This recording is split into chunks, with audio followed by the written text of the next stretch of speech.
Hi friends, எல்லாருக்கும் வணக்கம். எல்லாரும் எப்படி இருக்கீங்க? நல்லா இருக்கீங்களா? Welcome to Sakthi Saravana YouTube channel. இன்னைக்கு வீடியோவில் தேய்பிறை பஞ்சமி திதி என்னைக்கு வருது, அந்த நாளில் எந்த மாதிரி தீபத்தை நாம் ஏற்றணும் அப்படின்னா நம்மளுடைய கடன் பிரச்சனை எல்லாம் தீரும், நம்மளுடைய துன்பங்கள்லாம் தீரும் அப்படின்றத பற்றி தான் இன்றைக்கி வீடியோவில் தெரிஞ்சுக்க போகிறாங்க.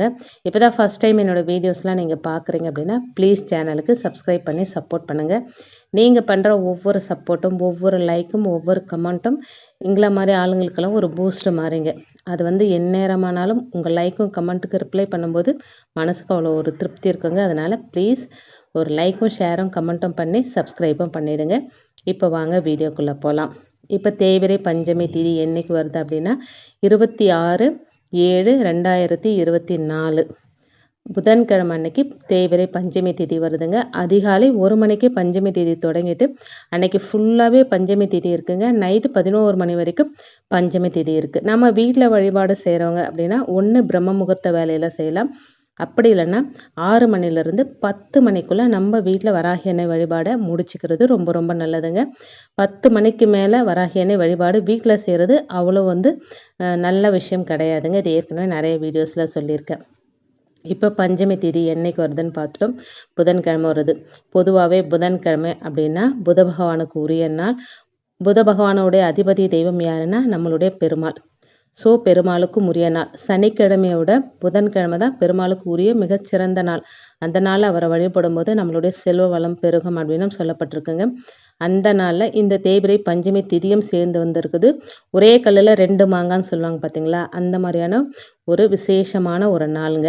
ஒரு தீபம் ஏற்றணும் அப்படின்னாவே நம்மளுடைய கடன் பிரச்சனையும் தீர்ந்துடும், செல்வ வளமும் பெருகும். அதுதாங்க ஒரே கல்லில் 2 மாங்காய் அப்படின்னு சொன்னேன். அது என்ன தீபம், அதை எப்படி ஏற்றணும், அதோட பணப்பெட்டியில் நம்ம ஒரு சில விஷயங்கள்லாம் போட்டு வைக்க போகிறோம். அதெல்லாம் என்னென்ன அப்படின்றது தான் இன்றைக்கி வீடியோவில் நாம் தெரிஞ்சுக்க போகிறோம். பஞ்சமி திதி அன்னைக்கு காலையில் எழுந்து குளிச்சுட்டு பூஜை அறையில் வராகி அன்னைக்கு முன்னாடி ஒரு தீபம் ஏற்றி வச்சுட்டு நம்மளுடைய விரதத்தை நம்ம தொடங்கலாங்க. விரதம் அப்படின்னா பட்டினியாக கிடக்கணும் அப்படின்றத எந்த ஒரு அவசியமும் கிடையாதுங்க. இங்கே எளிய உணவுகளை எடுத்துகிட்டு கூட விரதம் இருக்கலாம். ஒரு சிலர் தண்ணியே குடிக்காமலாம் விரதம் இருப்பாங்க. அந்த மாதிரிலாம் இருக்கிறத அவாய்ட் பண்ணிக்கிறது ரொம்ப நல்லதுங்க. எளிமையான உணவுகள், ஒரு நீராகாரம் மாதிரி எடுத்துகிட்டு கூட விரதம் இருக்கலாம். விரதம் இருக்க முடியாதவங்க அசைவத்தை தவிர்த்துட்டு நம்ம சைவத்தை எடுத்துக்கலாங்க. எடுத்துகிட்டு நம்ம விரதத்தை எடுக்கலாம். காலையில் பிரம்ம முகூர்த்த வேலையில் செய்கிறதா இருந்தாலும் சரி, மாலை 6 மணிக்கு மேலே செய்கிறதா இருந்தாலும் சரி, புதன்கிழமை புத பகவானுக்குரிய தானியமான பச்சை பயிரை வச்சு நம்ம ஒரு தீபம் ஏற்ற போகிறோங்க. பொதுவாகவே புதன்கிழமையில பச்சை பயிறு தீபம் ஏற்றணும் அப்படின்னா புத பகவானோட அருளும் பெருமாளோட அருளும் நமக்கு சேர்ந்து கிடைக்கும். பெருமாளோட அருள்னா மகாலட்சுமி தாயாரோட அருளும் நமக்கு சேர்ந்து கிடைக்கும் போது செல்வ வளம் பெருகுங்க. அதோட பஞ்சமி திதியும் வந்திருக்கிறது ரொம்ப ரொம்ப விசேஷங்க. இதுக்கு தேவையான பொருட்கள் அப்படின்னு பார்க்கும்போது ஒரு சின்ன தட்டு எடுத்துக்கிட்டு அதில் பச்சை பயிர், இப்போ நீங்கள் இதில் பார்க்குறீங்க பார்த்தீங்களா, அதுதாங்க பச்சை பயிர். அந்த பச்சை கலரில் இருக்கிற பச்சை பயிர் எடுத்துகிட்டு அந்த தட்டில் போட்டுட்டு அதுக்கு மேலே நீங்கள் வெற்றியை கொடுக்கும் வெற்றிலையாவது வைக்கலாம், அப்படி இல்லைன்னா செல்வத்தை கொடுக்கும் செம்பருத்தி இலையாவது வைக்கலாங்க. இந்த 2 இலையுமே வைக்கலாம். 2 இலையுமே இல்லைன்னாலும் வெறும் பச்சை பயிறு, அந்த பச்சை பயிருக்கு மேலே ஒரு 5 ரூபாய் நாணயம், பெருமாளுக்கு ரொம்ப பிடிச்ச பச்சை கற்பூரம் அதை வச்சுட்டு அதுக்கு மேலே 5 முக தீபம் இருந்தால் நீங்கள் 5 முக தீபம் ஏற்றலாம். 5 முக தீபம் இல்லை அப்படின்னா ஒவ்வொரு 5 விளக்கு அகல் விளக்கு தனித்தனியாக வச்சு தீபம் ஏற்றலாம். 5 அப்படின்றது வராகி அன்னைக்குரிய எண். 5வது அன்னை வராகி அன்னை அப்படின்றதுனால தாங்க பஞ்சமி அப்படின்னு நம்ம சொல்கிறோம். பஞ்சமி அப்படின்னா 5 தீபத்தை ஏற்றலாங்க. ஏற்றிட்டு அந்த தீபத்துக்குள்ளேயும் ஊர் பிஞ்ச அளவுக்கு பச்சை கற்பூரத்தை போட்டுட்டு தீபம் ஏற்றி நீங்கள் வராகி அன்னை வழிபடும் போது அந்த வராகி அன்னையோட அருளும் புத பகவானோட அருளும் பெருமாளோட அருளும் நமக்கு சேர்த்தே கிடைக்குங்க. ரொம்ப ரொம்ப விசேஷமான ஒரு தீபம் அப்படின்னா பச்சை பயிரில் ஏற்றுற தீபங்க. இதனால் நமக்கு கடன் பிரச்சனையும் தீர்ந்துடும். வீட்டில் செல்வ வளம் அதிகமாகிட்டே போகுங்க. பெருமாள் அப்படின்னா மகாலட்சுமி தாயாரும் கூடவே வந்துடுவாங்க. மகாலட்சுமி தாயார் நம்ம வீட்டுக்கு வந்துட்டாங்க அப்படின்னாலே நம்மளுடைய எல்லா பிரச்சனையும் தீர்ந்துடும் இல்லைங்களா. எளிமையான இந்த தீப ஒரு வழிபாடு எல்லாருக்குமே நன்மை தரக்கூடிய ஒரு வழிபாடு தாங்க. பச்சை பயிரை நீங்கள் வீட்டில் இருக்கிற பச்சை பயிரே கூட யூஸ் பண்ணிக்கலாங்க. கடையிலேருந்து புதுசாக தான் வாங்கின்னு இந்த தீபத்தை ஏற்றணும் அப்படின்ற எந்த ஒரு அவசியமும் கிடையாதுங்க. பச்சை பயிர் வீட்டில் இருக்கிற பச்சை பயிரை வச்சு நீங்கள் காலையில் ஏற்றுறதா இருந்தாலும் சரி, மாலையில் ஏற்றுறதா இருந்தாலும் சரி, ஒரு தீபத்தை ஏற்றி வராகி அன்னையை மனசார பிரார்த்தனை செஞ்சுட்டு ஓம் ருண விமோச்சன பஞ்சமி நாயகியே நமக அப்படின்ற மந்திரத்தை 27 தரமோ இல்லை 108 தரமோ உங்களுக்கு எந்த டைம் இருக்கோ எந்த அளவுக்கு டைம் இருக்குதோ அதை பார்த்து அதை பொறுத்து நீங்கள் இந்த மந்திரத்தை சொல்லலாங்க. ருணம் அப்படின்னா கடனையும் குறிக்கும், கர்மாவையும் குறிக்குங்க. அந்த ருணம் போகணும் அப்படின்னா இந்த ஒரு மந்திரத்தை பச்சை பயிரை தீபம் ஏற்றி சொல்லும்போது கண்டிப்பாக வராகி அன்னையோட அருளும் அந்த புத பகவானோட அருளும் பெருமாளோட அருளும் நமக்கு சேர்ந்தே கிடைக்குங்க. எளிமையான இந்த தீபம் எல்லாராலையும் ஏற்றக்கூடிய எளிமையான தீபம் தாங்க. இந்த பச்சை பயிரை கூட நம்ம புதுசாக கடையிலேருந்து தான் வாங்கிட்டு வரணும் அப்படின்ற எந்த அவசியமும் கிடையாதுங்க. வீட்டில் இருக்கிற பச்சை பயிரை நம்ம இதுக்கு வந்து யூஸ் பண்ணிக்கலாம்.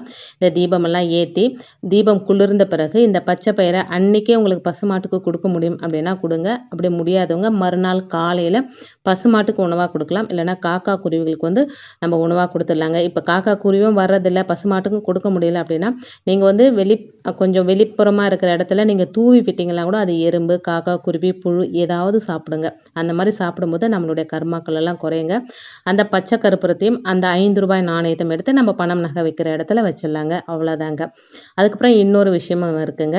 பணம் நமக்கு அதிக அளவு சேர்ந்துக்கிட்டே இருக்கணும் அப்படின்னா நமக்கு வெந்தயம் இருக்குது பார்த்தீங்களா, அது அப்படியே பசை மாதிரி எங்கே இருந்தாலும் பணத்தை ஈர்க்கக்கூடிய தன்மை வெந்தயத்துக்கு இருக்குங்க.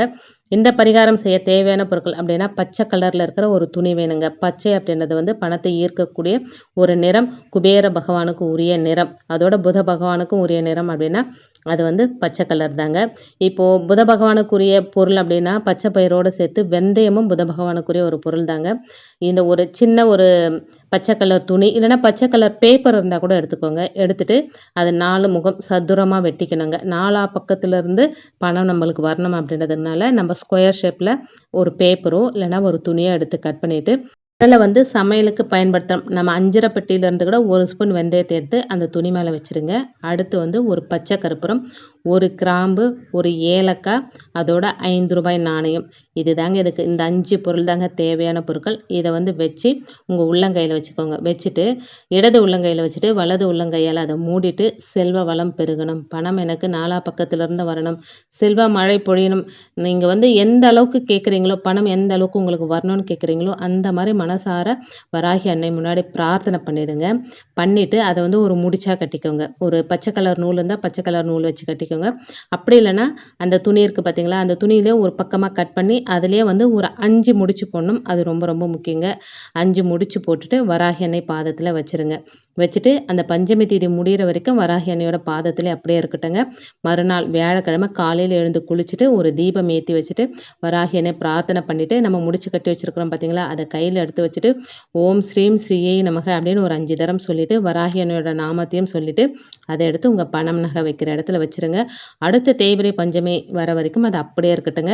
அடுத்த தேய்பிறை பஞ்சமி அன்னைக்கு அதில் இருக்கிற பொருட்கள் எல்லாம் பச்சை கற்பூரம் வந்து கரைஞ்சி போயிருக்குங்க. 5 ரூபாய் நாணயத்தை எடுத்து பணம் வைக்கிற இடத்துல வச்சுட்டு இந்த வெந்தயமும் அந்த பச்சை கற்பூரம், கிராம்பு, ஏலக்காய் இதெல்லாம் வாசனை போயிட்டுருக்கும். அதை வந்து கால்படாத இடத்துல போட்டுடலாங்க. இல்லைனா செடி கொடிகளுக்கு கீழே போட்டுட்டு நம்ம புதுசாக அதே மாதிரி செஞ்சு வச்சுக்கலாங்க. தொடர்ந்து இந்த மாதிரி நீங்கள் செஞ்சுக்கிட்டு வரும்போது கண்டிப்பாக கடன் பிரச்சனை தீர்ந்து செல்வ வளம் பெருகுங்க. எளிமையான வழிபாடு, வீட்டில் இருக்கிற பொருளை வச்சு தான் நம்ம இந்த வழிபாடு செய்ய போகிறோங்க. இது வந்து நான் உங்களுக்கு ஓரலாக சொல்லியிருக்கிறேன். நான் பஞ்சமி தேதி அன்னைக்கு இப்படி தாங்க வழிபாடு செஞ்சுக்க போகிறேன். ஒரு சிலர் கேட்குறீங்க, முன்னாடியே சொல்லியிருந்தா நாங்களும் செய்யறதுக்கு வசதியாக இருக்குமேன்னு சொல்லி, அதனால தான் உங்களுக்கு சொல்கிறேன். நீங்களும் செஞ்சு பாருங்கள். இந்த வீடியோவில் நான் சொன்ன விஷயங்கள்லாம் உங்களுக்கு பிடிச்சிருந்ததுன்னா ப்ளீஸ் சேனலுக்கு சப்ஸ்கிரைப் பண்ணி சப்போர்ட் பண்ணுங்கள். வீடியோவை உங்கள் ஃப்ரெண்ட்ஸ் அண்ட் ஃபேமிலிக்கும் ஷேர் பண்ணிவிடுங்க. அவங்களும் பலனடையட்டும். இன்னொரு எளிமையான ஆன்மீக தகவலோடு உங்களை சந்திக்கிறேன். அது வரைக்கும் நன்றியும் வணக்கமும். Take care and bye friends.